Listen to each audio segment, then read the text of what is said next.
Friends ఇంట్లో ఉండే దాటితోనే ఈజీగా చేసుకోవచ్చు ఇలాగా.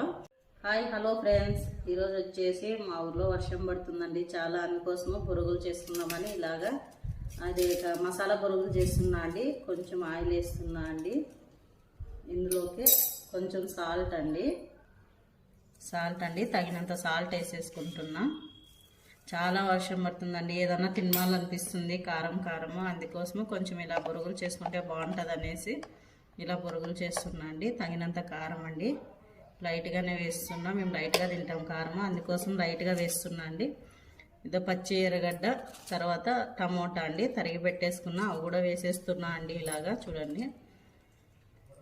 ఇందులోకి మనకి కావాలంటే నిమ్మపండు పిండుకోవచ్చు అండి, లేదంటే లేదు. నాకైతే కావాలని చెప్పి పిండుతూ ఉన్నా ఇలాగా. ఇలా చూడండి ఫ్రెండ్స్, సింపుల్గా ఫ్రెండ్స్ ఇంట్లో ఉండే వాటితోనే చేస్తున్నా. ఇలా అన్నీ కలుపుకొని చలికి తింటూ ఉంటే చాలా బాగా టేస్టీగా ఉంటాయి ఫ్రెండ్స్ ఇలా బొరుగులు.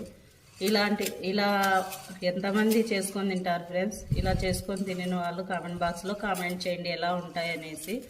అలాగే మా ఛానల్ మీకు నచ్చినట్లయితే లైక్, షేర్, సబ్స్క్రైబ్ చేయండి ఫ్రెండ్స్.